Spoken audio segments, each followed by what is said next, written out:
Muy buenas tardes. Hoy en Relato Live tenemos la entrevista con el presidente de la Junta Directiva de LIGS, Carlos Contreras. Señor Contreras, muy buenas tardes. Gracias por atender nuestra entrevista. Buenas tardes, un gusto estar con ustedes para darles toda la información que podamos darles. Muchísimas gracias. Para empezar, queríamos compartir con nuestra audiencia algunos datos interesantes que hemos recabado sobre la labor de LIGS durante esta pandemia. Como por ejemplo, el primer día que se habilitó el servicio de información telefónica ingresaron 55,000 llamadas de usuarios pidiendo información, queriendo saber a dónde tenían que ir, si tenían síntomas, etcétera, etcétera. También actualmente se han habilitado varios hoteles para recluir pacientes con síntomas asintomáticos o con síntomas leves. Por ejemplo, el Hotel Billmore, donde hay 150 pacientes, el Guatemala Inn, donde hay 100 pacientes, y el Clarion Suites con 296 pacientes. En estos hoteles hay 12 médicos en total, divididos en 2 turnos, 2 médicos en cada hotel para atender a los pacientes que están ahí recluidos, siempre y cuando no presenten ni se compliquen los cuadros clínicos. Señor Contreras, la razón de nuestra entrevista es que queríamos preguntarle, en días recientes hemos sacado una publicación donde las personas han manifestado su molestia y su incomodidad sobre la manera en que LIGS le da la información a los familiares de pacientes que están ingresados. Quería preguntarle, ¿cuál es el protocolo para dar información a los familiares de pacientes? Bueno, primero quisiera comentarle que lo que hoy estamos haciendo y logramos hacer es producto de todo un fortalecimiento y una nueva institucionalización en el ICS. Toda la estructura ha respondido muy bien a un proceso de fortalecimiento de todas las sugerencias, los departamentos, las áreas. Y esto se lo estoy diciendo porque, sin temor a equivocarme, y los oyentes y los que me están oyendo lo saben, y yo no podría mentir, y no puedo mentir. El ICS antes, desde hace mucho tiempo, no ha contado con un sistema específico de atención realmente a las familias de los pacientes. La comunicación de los pacientes con sus familias, de las familias con nuestra estructura de servicios es verdaderamente pobre, precaria, así ha sido. Y por supuesto eso dificulta muchas veces la relación de una familia, de una esposa, de unos hijos con alguien que se hospitaliza en el ICS. Eso es de años que ha sido así. Yo quisiera ser claro en eso y aceptarlo, por supuesto. Y no obedece a una mala intención, sino que obedece a una poca estructuración de una serie de programas que son necesarios, pero que jamás se pensaron y se pusieron en marcha. Desde hace aproximadamente unos 3 años, yo diría que por ahí de junio del año antepasado, 2, 3 años, sí ya se estructuró, la Junta Directiva ordenó que se generara una unidad de calidad en el instituto. Y esa unidad de calidad fue la que empezó a derivar a un esquema de atención de la queja, la gestión de la queja. Y a través de eso, con una ingeniera industrial al frente, se generaron estrategias ya de servicio al usuario y a las familias, que son las llamadas batas amarillas que se conocen y que tal vez los usuarios las han visto, son las que apoyan, están a la par del servicio en la puerta, cerca de los usuarios, en los consultorios. Y eso ya implicó pues un pequeño y un primer esfuerzo institucional del ICS para gestionar una atención al cliente, al público y al derechohabiente, y también una gestión de la queja.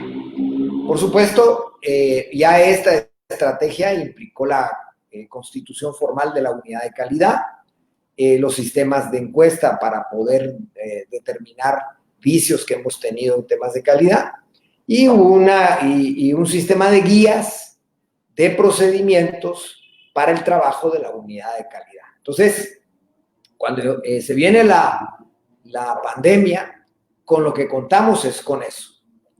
Por supuesto, ahí tenemos un call center, como usted bien lo dijo, el call center tenía más o menos unas 50 a 55 mil llamadas mensuales. Y esto, cuando empezó la pandemia, el primer día ya no funcionó. La gente decía, bueno, mire, llamamos ese teléfono, pero no nos funciona. Porque el teléfono, pues, desbordó por mucho la capacidad que teníamos. Eso ya se fortaleció, se compró equipo nuevo y el sistema telefónico debería estar funcionando mejor. Ahora, en el momento en el que la pandemia inicia, pues nosotros vamos caminando con el proceso, más o menos controlado, pero sí hace, yo diría, un mes, una semana, realmente el crecimiento de la contaminación ha sido enorme. Y entonces nuestros servicios sí se vieron totalmente desbordados.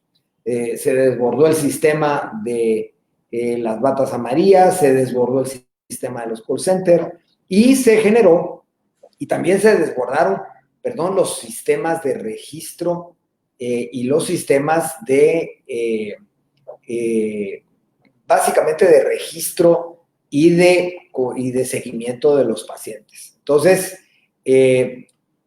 ahí verdaderamente nos quedamos sin un servicio específico de atención a familias, pacientes y a establecer esa relación, que ya venía inexistente en la historia del ICS, que empezó a fortalecerse y a generarse desde hace unos 2, 3 años, pero que por supuesto una emergencia de esta naturaleza es inimaginable lo que desborda, porque la contaminación es mucha, el virus es muy contagioso y aunque el porcentaje de los que requieren una hospitalización o una vigilancia es del 15 al 20% del total de los que se contaminan, realmente llega a ser muchísima gente. Entonces, desde hace aproximadamente unas 3 semanas, nosotros denotamos a finales del mes de mayo, en la tercera semana del mes de mayo, denotamos un problema muy grave en la gestión de cientos de pacientes diarios que llegaban por el mismo problema, la misma preocupación, ya sea que se sentían mal, con síntomas de COVID, o bien voluntariamente a buscar una prueba. Las propias empresas empezaron a enviar a sus empleados a requerir información y a requerir una prueba. Cuando se habla del ICS y uno dice voy a ir al ICS, todo el mundo agarra y se va para zona 9, que es el núcleo en donde todo el mundo conoce y todo el mundo va. Entonces eso empezó a generar un desborde bastante grande. A partir de...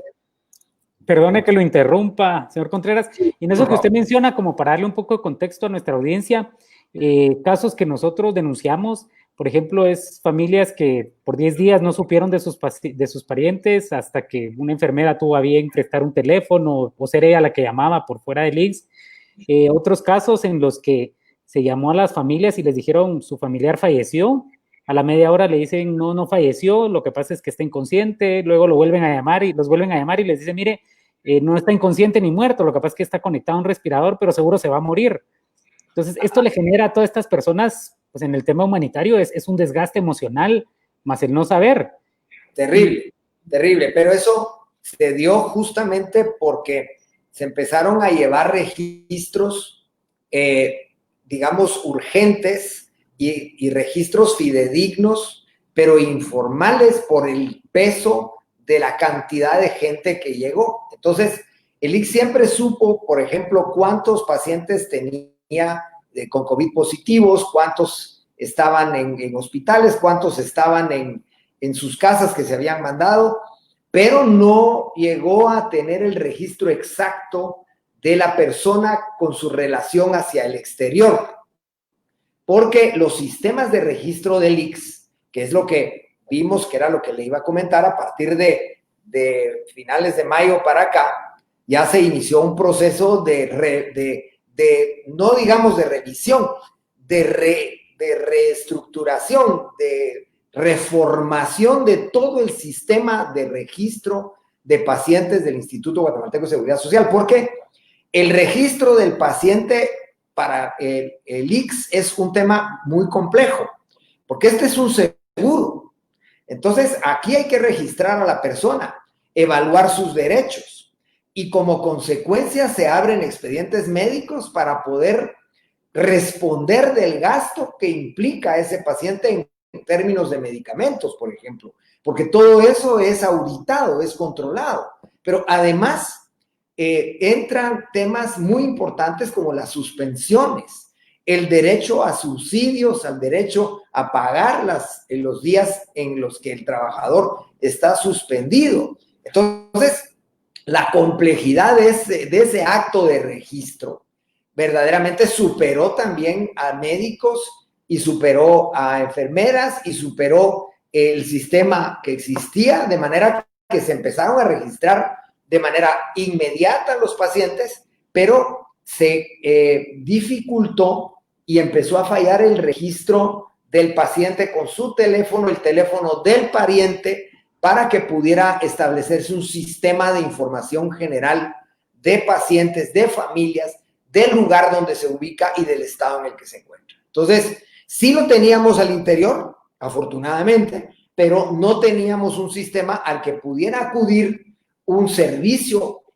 adicional, como puede ser el servicio de los call centers, el servicio de las trabajadoras sociales o el servicio de las batas amarillas, para poder facilitar información al exterior. Entonces, eso es lo que reconstruimos en las últimas 2 semanas. O sea, cuando surgen las noticias de ustedes y ustedes sacan el tema a luz, nosotros estamos realmente en medio, y todavía estamos, en medio de la reintegración de toda la información, del rediseño de formularios, del rediseño de normas, con el objeto de poder acomodarlas a la demanda multitudinaria que caracteriza la epidemia al día de hoy. Al día de hoy ya tenemos un sistema que abarca 3 grandes núcleos. Un núcleo que es la captación de información, que no solo es captación de información para los efectos de informarle a las familias, sino que es captación de información para establecer todo su expediente electrónico, para establecer todos sus sistemas de suspensión y subsidios, y por supuesto por ahí para, por supuesto, determinar los lugares en donde va teniendo su atención. Y como consecuencia de eso, entonces, la preparación de la información básica que nos va a servir para las otras 2 etapas. ¿Cuáles son las otras 2 etapas o los otros 2 núcleos? Un núcleo que es a partir del momento en el que ese paciente ha sido diagnosticado, eventualmente con un COVID positivo, y que requiere una atención leve y entonces se decide que se va a un hotel, o que requiere una hospitalización en cuidados intermedios, o requiere que se vaya a un intensivo, y esa información es la primera, es decir, el diagnóstico y a dónde tiene que irse el paciente. La segunda etapa es en donde está el paciente, hay que darle seguimiento, que es el segundo núcleo. Si está en un hotel, ¿cómo está? Si está en un hospital, ¿cómo está? Si está en el hospital intensivo, ¿cómo está? Y todo eso que tenga un registro, de manera que ese registro se pueda ser accesado por un centro, que es el tercer núcleo, en donde está un equipo de gente capacitada, está conformado por batas amarillas, está conformado por las trabajadoras sociales del ICS y por los sistemas de llamada, de call center, fortalecidos, que son los que entonces ya tienen la capacidad de prestar un servicio a las familias y a los pacientes. O sea, todo eso tuvimos que construirlo, porque yo tengo que ser muy franco y humilde en aceptar que antes de esta emergencia no teníamos un servicio tan complejo como para responder a un tema tan multitudinario que nos ha venido dando, y que entonces reclama de un sistema mucho más complejo. Eso ya al día de hoy está bastante avanzado. Yo diría que en las próximas 48 horas el sistema va a empezar a funcionar. Yo le quiero comentar que estamos teniendo una atención rotativa de entre 1,000 y 1,200 pacientes diarios. Es decir, que se distribuyen en más o menos 800 pacientes en los hoteles, en alrededor de 200 pacientes en cuidados intermedios y alrededor de 100 pacientes en cuidados intensivos. Entonces, ahí hay una rotación interna porque van ascendiendo posiblemente de gravedad y van descendiendo de gravedad para pasar a ser recuperados. Pueden salir los recuperados desde el hospital, desde el hotel, pero también, por supuesto, de regreso, ¿verdad? Alguien que estuvo muy grave pasa a cuidados intermedios, pasa a un hotel y después va recuperado. O bien, los decesos que el porcentaje es del 4%, más o menos, más allá de 150 fallecidos, muy dolorosos, muy dolorosos. Yo le quiero comentar, Enrique, que no lo digo del diente al labio, de veras nos impacta cada fallecimiento del que nos enteramos. A mí personalmente, ayer, fallecieron 3 médicos ayer, hoy falleció un amigo muy querido y verdaderamente es una realidad muy grande de país que la gente no lo está sensibilizando. La gente no está sensibilizando que hay una tragedia en esto. Es bueno trabajar, hay que ir a trabajar, pero hay que cuidarse muchísimo, muchísimo, porque verdaderamente uno puede caer en esto. Pero entonces, regresando, yo pensaría que ya se trabajó para construir un sistema, el sistema está poniéndose a punto y en no más de 2 días vamos a tener un sistema afinado que va a permitir que una familia pueda llamar a un teléfono, a uno o varios teléfonos y pueda tener una información en tiempo real de qué es lo que está pasando con sus familiares. Solo quiero informarle, en el núcleo de en medio, que es el más difícil, están las áreas COVID. En el núcleo de en medio, que es donde ya pasó el paciente a un hotel o a un hospital, está el área COVID. En el área COVID solo entran los médicos y enfermeras debidamente uniformados, protegidos para entrar. Entonces, adentro de las áreas, de las salas de COVID, que tenemos no menos de 15 en la ciudad de Guatemala, y en el interior tenemos más, vamos a tener un responsable con una tablet. Esa persona va a pasar y va a estar a la par del médico cada vez que el médico pasa visita. Y está incluyendo los datos en esa tablet del estado del paciente, su nombre y el estado del paciente. Eso entra a una ventana que puede ser accesada desde el tercer núcleo de atención. Y ese núcleo entonces ya puede informar en tiempo real a las familias cuál es la situación de su paciente. Entonces, genial, genial. Eso es lo que hemos hecho. Y le confieso, es decir, no estábamos preparados, es una de las cosas que estamos poniendo a punto y que esperamos que va a ser de mucho beneficio para las familias. Y qué bueno escucharlo de boca suya, porque pues tenemos también denuncias de que se han presentado hasta recursos de exhibición personal por familiares que no encuentran a sus pacientes internados. Y pues al final creo que tener esta información y poder saber que se está reconociendo que hubo una falla y que se está haciendo pues lo que se tiene que hacer para corregirla y poder atender a las personas como se merecen y que tengan el acceso a saber cómo está su paciente, porque en unos momentos como estos creo que es bien importante saber si está vivo, si está muerto, si ha empeorado, si ha mejorado. Señor Contreras, quería preguntarle también, en el interior, ¿cómo está la lucha que están liderando ustedes contra este virus? En el interior se ha ido acrecentando la contaminación, igualmente que en la ciudad de Guatemala. Para nosotros hay un impacto muy grande en Escuintla, muy grande, Mazatenango, en San Marcos y Quetzaltenango. Son las áreas en donde más impacto estamos teniendo en los últimos días.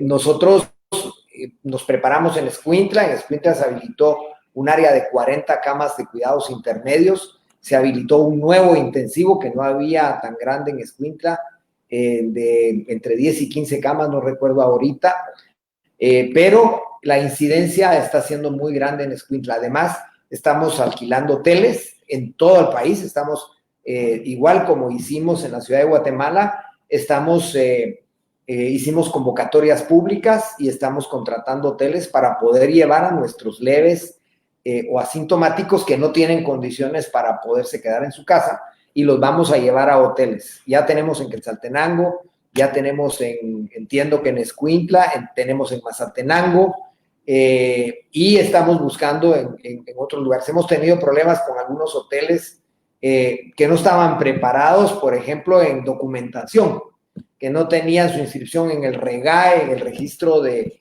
proveedores del Estado, que no tenían alguna documentación que es indispensable para poderlos contratar, y eso a veces nos obstaculiza el tema.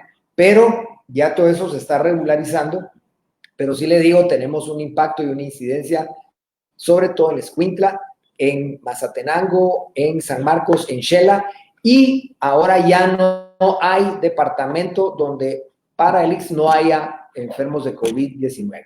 Se había quedado de último Quiché y Totonicapán, donde no teníamos registrados, pero ahora las informaciones que surgen del día de hoy ya tenemos en todos los departamentos, y por supuesto eso es sumamente delicado, pero estamos tratando de estar preparados en todos lados. Señor Contreras, quería preguntarle, usted tocó el tema ahorita de estos gastos extras, ¿no? Pagar hoteles, pagar toda esta ampliación, implementación de nuevos sistemas, pero también es muy cierto y que todos los guatemaltecos sabemos que cada vez es mucha menos la gente que está aportando a las cuotas del IX, porque están trabajando bajo regímenes de factura, bajo contratos en el que no se les requiere que aporten al Seguro Social. ¿Cómo enfrentan ustedes esta situación? Porque al final los gastos siguen, pero la entrada de dinero, pues el Estado también tiene una deuda multimillonaria con ustedes. No, y eso no es un tema menor, siempre se ha tratado de ignorar el tema. La propia Contraloría en un momento emitió un dictamen absolutamente absurdo respecto de la deuda, y que es importante revisar esa actitud de la Contraloría. Pero sí queremos comentarle en términos reales, hemos llevado un control muy estrecho sobre el tema. Nosotros habíamos hecho toda una previsión y una planificación sobre este tema. Nosotros esperábamos perder un 50% de recaudación en estos 3 meses, y una pérdida también sustancial de afiliación, pero afortunadamente sí hemos perdimos al mes de la captación del mes de mayo registró el comportamiento económico del mes de abril, porque nosotros recaudamos al 20 de mayo lo que tributaron los trabajadores y las empresas durante abril, digamos. Entonces, ahí nosotros logramos una recaudación del 64%, o sea, 15% por encima de lo que habíamos calculado que íbamos a recaudar. Además, al mes de mayo teníamos una pérdida de afiliación del 5%. Nosotros calculábamos que íbamos a tener una pérdida de afiliación de entre el 15 y el 20%, y tenemos el 5%. O sea, eso es sumamente interesante, porque quiere decir que se ha ido preservando, se ha ido haciendo el esfuerzo de mantener la cotización. Y por otra parte, hemos perdido empresas, un buen porcentaje, de sobre 24, 25 mil empresas, hemos perdido unas 4 mil empresas que no han entregado sus planillas, pero el dato curioso es que más de 1,200 empresas nuevas han entregado planillas en los últimos 2 meses, o sea que es cierto que ha venido una pérdida de empresas que venían trabajando de antes de la epidemia, pero hay empresas que se han ido generando como consecuencia, es decir, el sistema de emprendedurismo del país, la capacidad de los guatemaltecos de crear, está haciéndose presente, y eso es sumamente interesante. Y quiero comentarle que hoy, por primera vez en la historia del país, la Junta Directiva conoció la propuesta de la gerencia para la ampliación de cobertura hacia profesionales, técnicos independientes, patronos y, por supuesto, también pequeños contribuyentes. O sea que eso es un tema también sumamente positivo. En medio de la crisis, nosotros estamos tratando de sentar las bases de un relanzamiento de la seguridad social de nuestra patria hacia el futuro, porque es evidente que la gente la necesita. No importa que no tenga relación de dependencia. La ley del IX permite que pudiéramos nosotros tener afiliados independientes. Lo que nos lo obstaculiza es por supuesto que no tenemos suficiente infraestructura para la atención en salud. Sin embargo, estamos creando nueva infraestructura, hemos planificado nueva infraestructura, o sea que el ICS sí está presionado, pero está generando este nuevo tipo de situaciones. Ahora, básicamente quiero comentarle, nosotros para el COVID habíamos destinado un presupuesto de 500 millones de quetzales, 520 por ahí, y al día de hoy hemos comprometido en Guatecompras 240 millones de quetzales. O sea que hemos ido invirtiendo, los hoteles nos están costando en la ciudad de Guatemala alrededor de 35 millones de quetzales, pero eso permite que nuestros derechohabientes estén bien. Y por otra parte, calculamos perder unos 500 millones de quetzales en contribuciones estos 3 meses. Y estamos pensando que alrededor de unos 1,000 millones de quetzales se van a ir en subsidios por suspensiones. De manera que el ICSI va a tener una apertura financiera en el mediano plazo. Hemos tenido las provisiones para poderla soportar, pero volvemos al primer punto que usted señalaba. Necesitamos que el Estado de Guatemala cumpla con su responsabilidad de pagar la seguridad social. Porque para la seguridad social, para el país, esto no es un gasto, es una inversión.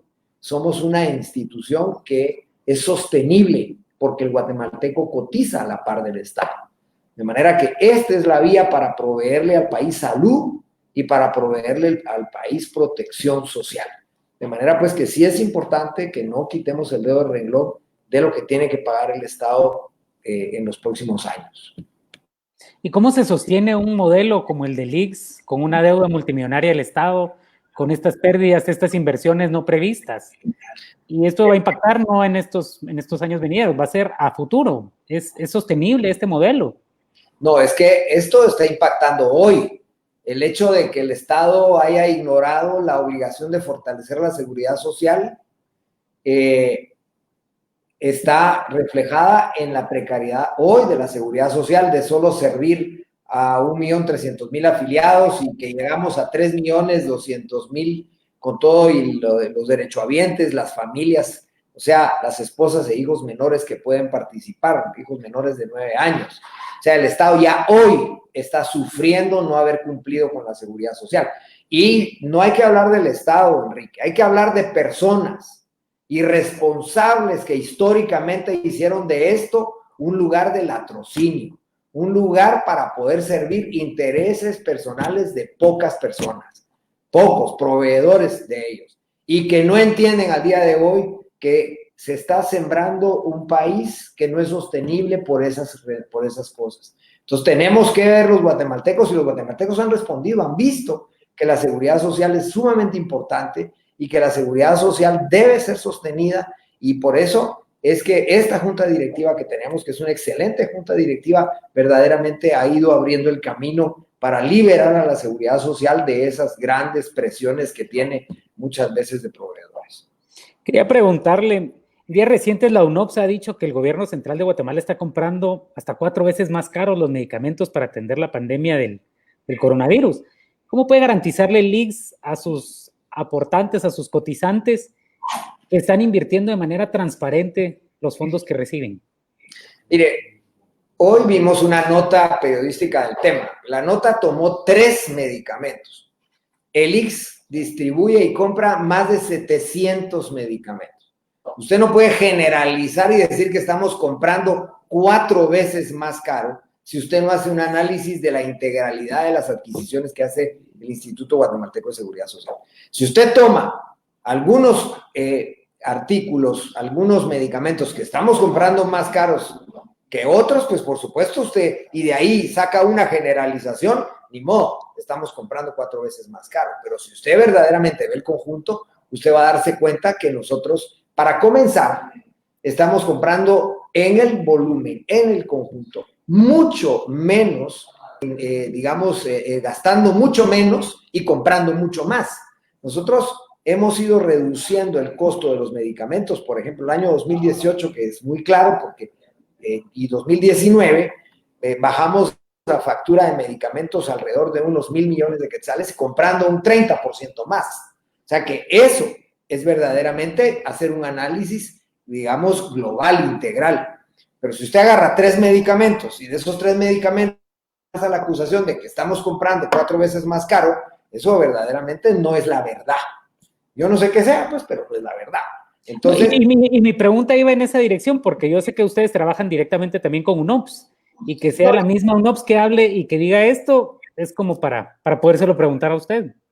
Pero es que UNOPS, lo que pasa es que UNOPS sacó al público un observatorio donde están los precios de los medicamentos en 21 países.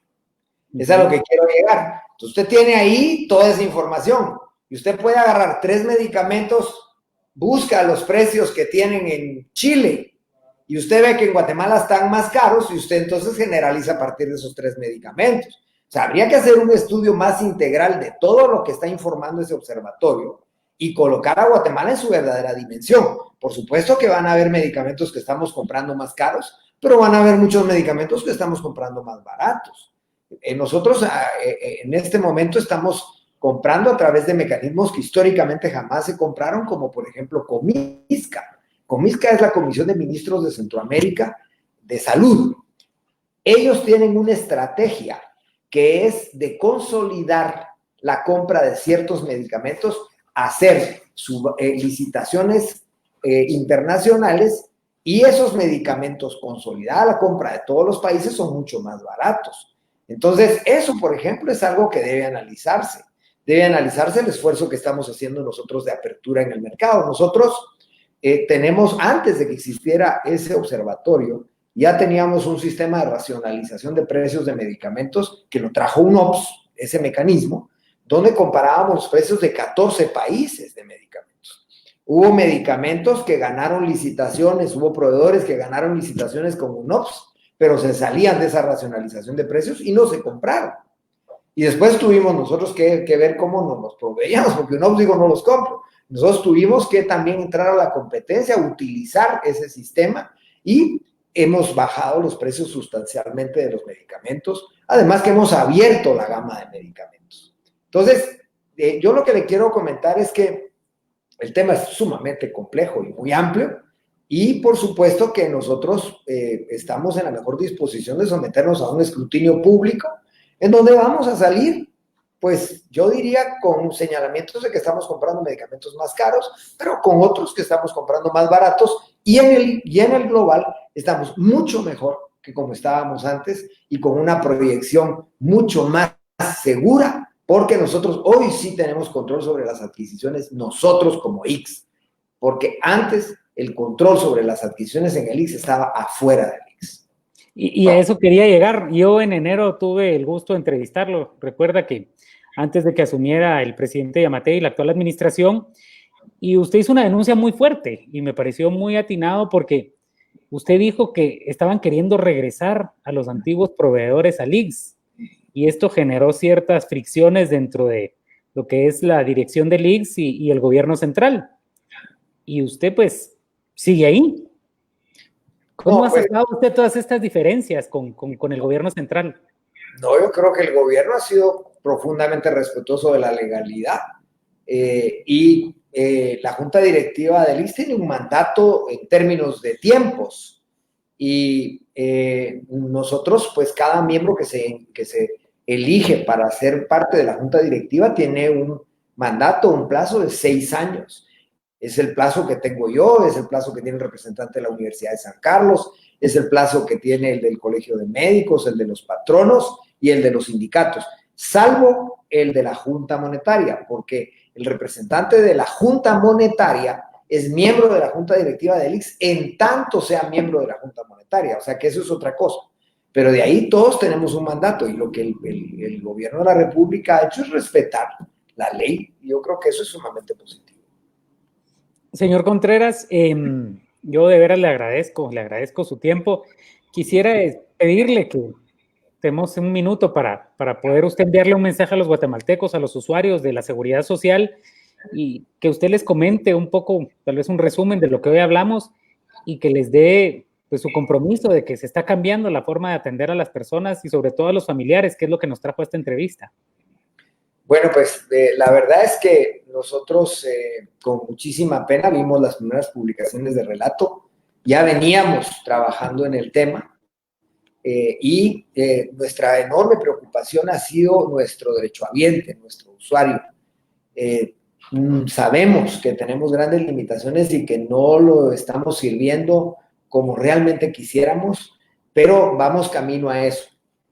Una prueba para que nos tengan un poco de confianza y paciencia es todo el sistema de distribución de medicamentos de jubilados y ahora a pacientes crónicos que tenemos, en donde estamos utilizando los servicios de courier, los medicamentos están llegando a la casa del derechohabiente, un derechohabiente que necesita esos medicamentos porque son medicamentos para pacientes vulnerables.